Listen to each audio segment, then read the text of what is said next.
स्वतःच्या मुलासाठी जीवाचं रान करणारा माणूस म्हणजे असतो बाप. तू बाप नाहीयेस तर याच्या आयुष्याला लाभलेला एक साप आहे, साप. यस, बिलकुल सही बोलत, बिलकुल सही बोलत. यांच्याच नाही तर तुम्हा सर्वांच्या तुम्हा सर्वांच्या आयुष्यामध्ये असा दोष करणार मी साप, आणि एक एक करून मी तुम्हा सर्वांना हल्लास करून टाकणार. त्यामध्ये पहिला नंबर असेल तो तुझा. कारण तो संपूर्ण तटाचा सूत्रधार आहे, त्यामुळे पहिला नंबर तुझा.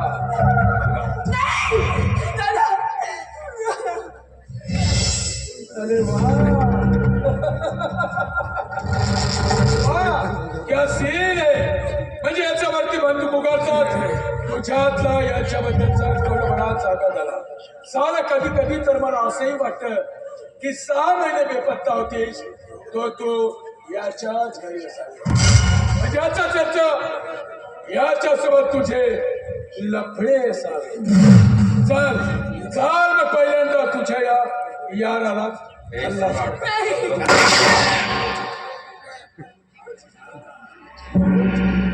निलेश तू सम्राट सेठ, तुम्ही समजता तो ढीड आहे. काय मस्करे. मस्करी तर तुम्ही आमच्या आयुष्यात शिकेल. आता मी तुमचा फंटार निलेश नाही तर यावेळी सीआयडी ऑफिसर पवन गुप्ता आहे.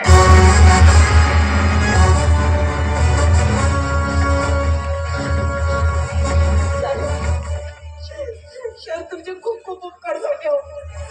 हा एक नंबरचा नीच माणूस आहे. सायली, तुझ्यासाठी एक गुड न्यूज. तुला डिप्टी कलेक्टरचा परीक्षा कधी दिली? मी लग्नाच्या पूर्वीच MPSC पास झाली आणि राहिला प्रश्न परीक्षेचा, तर मला परीक्षेसाठी सगळी मदत दीपक दादाने केली. तो माझ्या जिवंत राहशील तेव्हा तू डेप्युटी कलेक्टर बनशील. त्या दोन्ही गोष्टी मी शक्य करणार आहे, हे बघतच राहा तुम्ही. ज्या दिवशी तुम्ही स्वतःच्या स्वार्थासाठी, स्वतःची जेलमधून सुटका करून घेण्यासाठी आपल्या बायकोला पर पुरुषाच्या स्वाधीन केलं, त्या दिवशी तुम्ही नीचपणाचा कळस गाठला. दादा,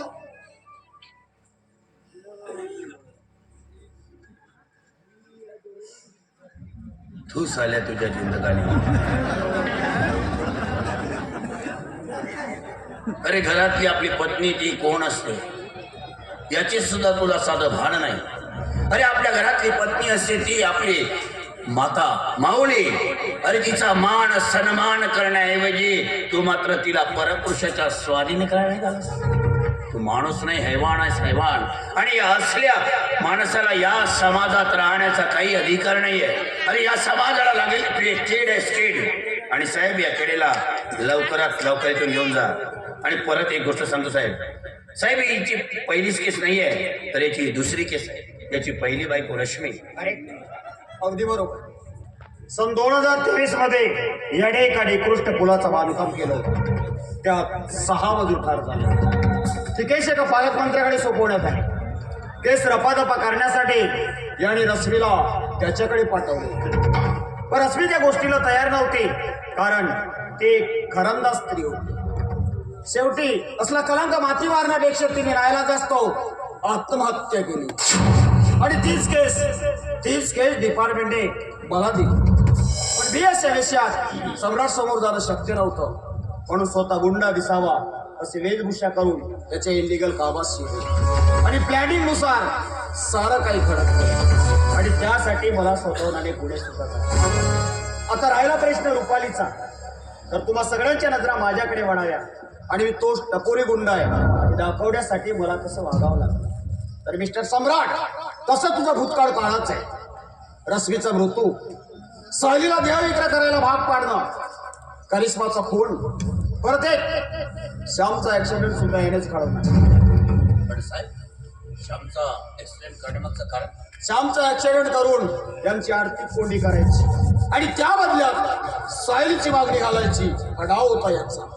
आणि त्यात हा यशस्वी पण झाला. तर मिस्टर सम्राट, या संपूर्ण पुराव्याच्या बळावर आज मी तुला अटक करत आहे. You are under arrest.